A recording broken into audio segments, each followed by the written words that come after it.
विद्यार्थियों, हिंदी क्लासेज में आप सभी का स्वागत है। हम हिंदी नाटक विकास की परंपरा का अध्ययन कर रहे थे। इससे पहले वाले वीडियो में हमने प्रसादकालीन हिंदी नाटकों का अध्ययन किया है और हमारा आज का जो टॉपिक है वो प्रसादोत्तर हिंदी नाटक। प्रसादोत्तर हिंदी नाटकों का प्रारंभ 1950 से माना जाता है। इस काल के उपरांत जो नाटक रचे गए वो जीवन के यथार्थ से जुड़े हुए हैं और उनमें रंगमंचीयता एवं अभिनेता का विशेष ध्यान रखा गया है। हमारा देश सन 1947 में आज़ाद हुआ था और देश की स्वतंत्रता के उपरांत एक नई चेतना का विकास हुआ, लेकिन जनमानस ने स्वतंत्रता के बाद जो अपेक्षाएं की थी वो पूरी नहीं हो पाई, जिससे सब जगह स्वार्थपरता, छल कपट, भ्रष्टाचार, अवसरवादिता आदि का बोलबाला हो गया। युवा पीढ़ी दिग्भ्रमित हो गई और बेरोजगारी बढ़ने की वजह से तनाव, संघर्ष एवं आपराधिक प्रवृत्तियों को जन्म हुआ। मूल्यों में परिवर्तन हुआ और सामाजिक ढांचा बिखरने लगा। महानगरों का जो जीवन है उसमें यांत्रिकता और औद्योगिकरण के कारण जीवन और जगत में नई समस्याओं का विकास हुआ।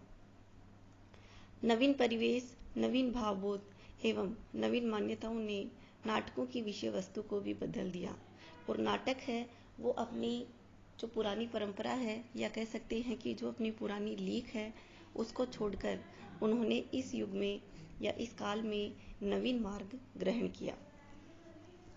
इस काल में भी नाटकों की विषय वस्तु का चयन तो इतिहास पुराण के साथ साथ समसामयिक जीवन से भी किया गया था, लेकिन इनकी विषय वस्तु और शिल्प में बदलाव है वो हम अच्छी तरह से देख सकते हैं। जटिल जीवनानुभूतियों को अब नाटक में प्रस्तुत करने लगे थे और मानव का जो अंतर्द्वंद है उसके चित्रण की प्रमुखता नाटकों में रहने लगी। प्रसादोत्तर नाटकों में जिन नाटककारों को हम देखें उनमें विष्णु प्रभाकर जी, जगदीश चंद्र माथुर, धर्मवीर भारती, लक्ष्मी नारायण लाल, डॉक्टर रामकुमार वर्मा, मोहन राकेश, नरेश मेहता, विनोद रस्तोगी, सुरेंद्र वर्मा, डॉक्टर शंकर शेष, गिरिराज किशोर, डॉक्टर शिव प्रसाद सिंह आदि के नाम उल्लेखनीय हैं। तो सबसे पहले हम चर्चा करते हैं विष्णु प्रभाकर जी के नाटकों की।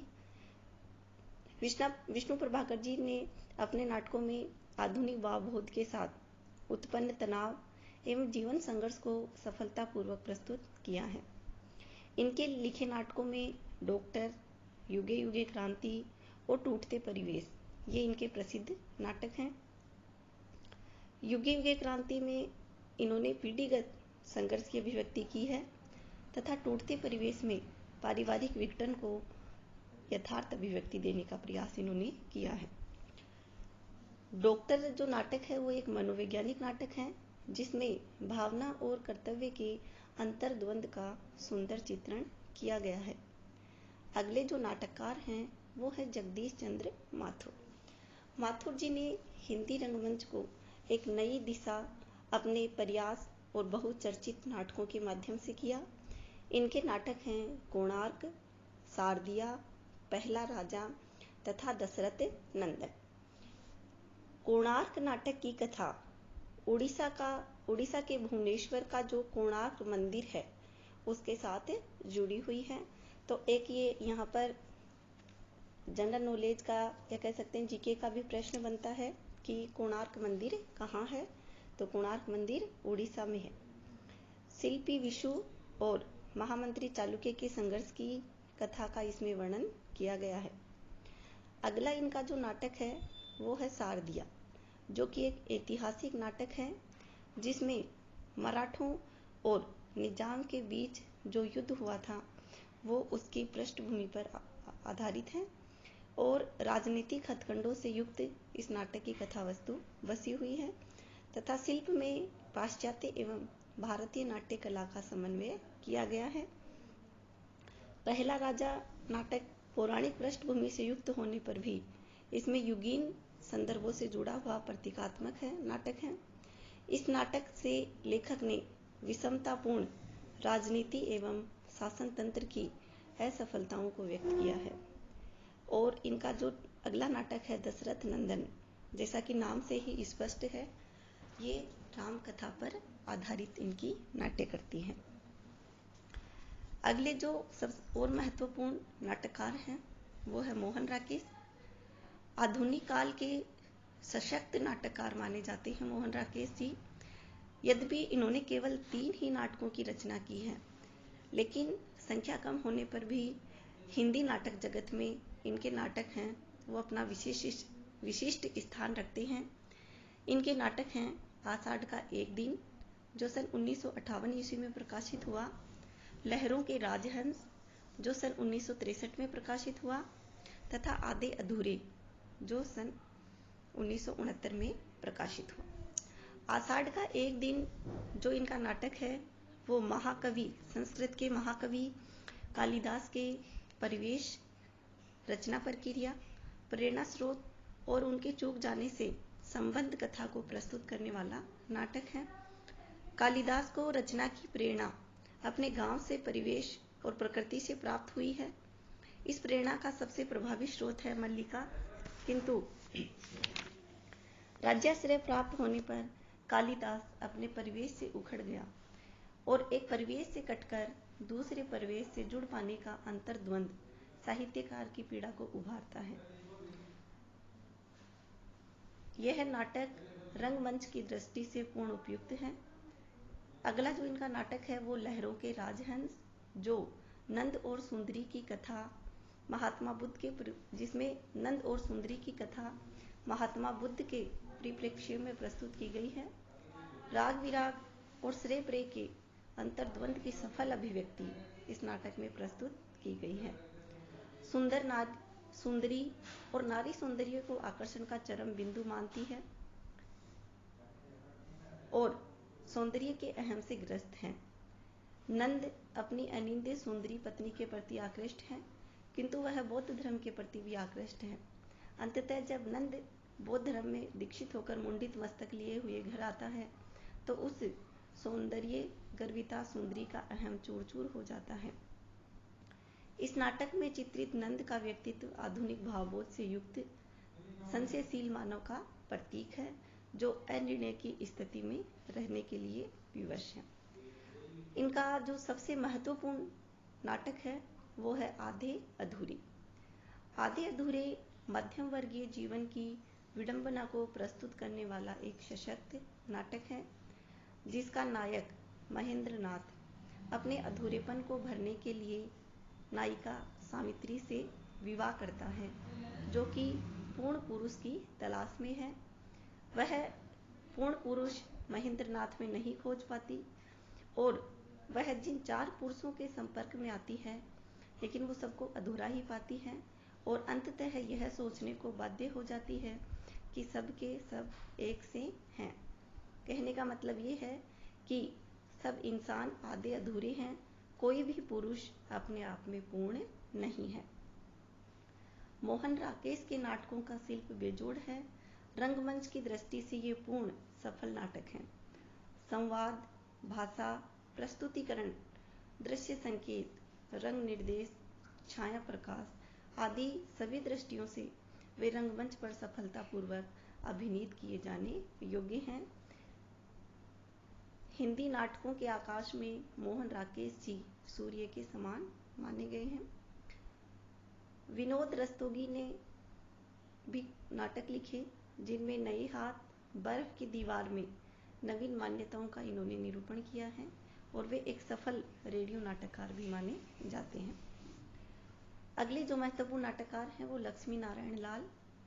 इन्होंने अंधा कुआं, दर्पण, मादा कैक्टस, सूर्यमुख, मिस्टर अभिमन्यु, कर्फ्यू, व्यक्तिगत, एक सत्य हरिश्चंद्र, सब रंग, मोहभंग ये उनकी प्रसिद्ध नाट्य कृतियां हैं। पूंजीवाद और भ्रष्टाचार ने किस प्रकार से मनुष्य को चक्रव्यूह में अभिमन्यु की भांति घेर रखा है, इसका चित्रण इनके मिस्टर अभिमन्यु नाटक में बहुत ही अच्छी तरह से हुआ है। डॉक्टर लाल के नाटकों में भौतिकवादी अंधी दौड़ का चित्रण हुआ है और मानवीय जीवन की विसंगतियों का यथार्थ चित्रण भी इन्होंने प्रस्तुत किया है। अगले नाटककार हैं धर्मवीर भारती। धर्मवीर भारती की अंधा युग नाटक करती हैं। वो आधुनिक भावबोध को प्रस्तुत करने वाला एक गीति नाट्य है। व्यक्ति को बाह्य संघर्ष ही नहीं बल्कि आंतरिक संघर्ष भी झेलने पड़ते हैं और ये आंतरिक संघर्ष अधिक भयावह होते हैं।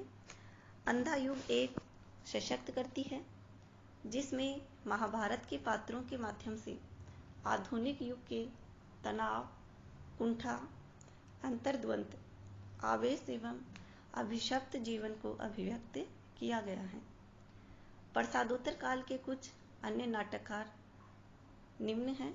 सुरेंद्र वर्मा, जिनका नायक, खलनायक, विदूषक और 8वां सर्ग, द्रौपदी, सेतुबंध आदि नाटक महत्वपूर्ण हैं।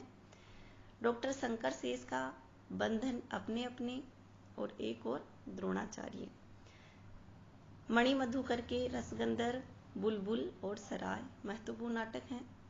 मुद्रा राक्षस के तिलचट्टा, तेंदुआ, मरजीवा आदि नाटक इंपोर्टेंट हैं। गिरिराज किशोर, इन्होंने प्रजा रहने दो, नरमेद आदि नाटक लिखे।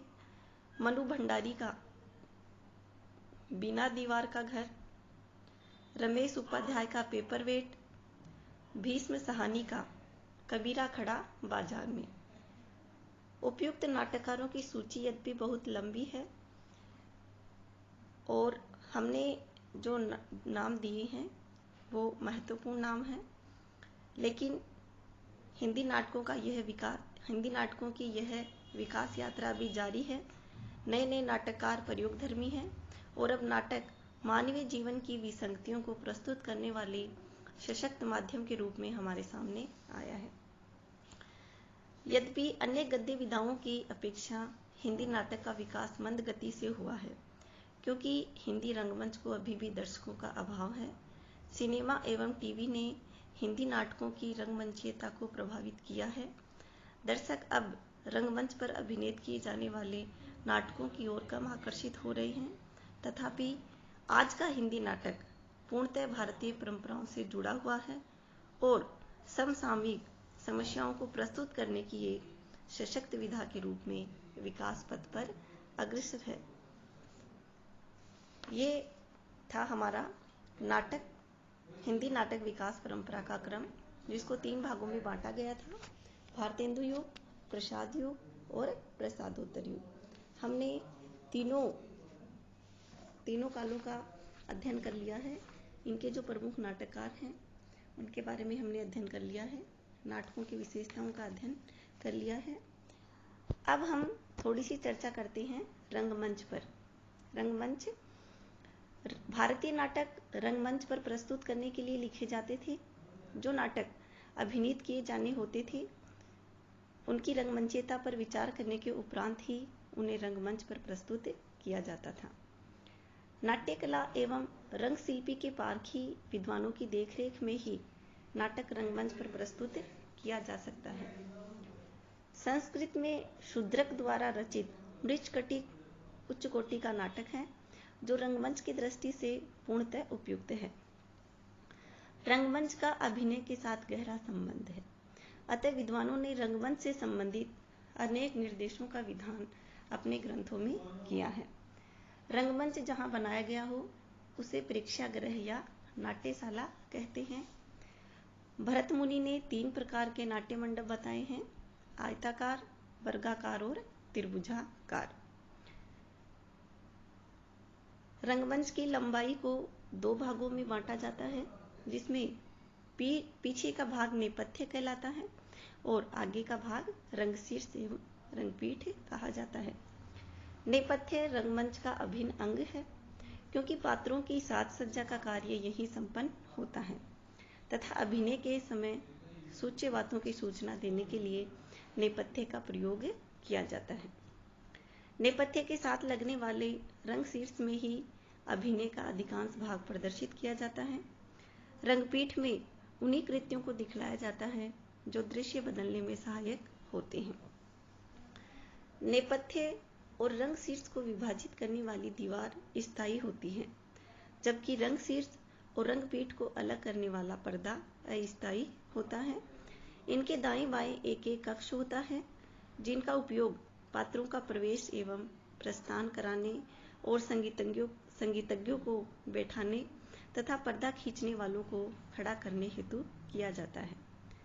रंग शीर्ष और रंगपीठ के बीच के पर्दों पर नाटक के विषय के अनुकूल नदी, पर्वत, महल आदि का दृश्य पृष्ठभूमि के रूप में दिखाया जाता है।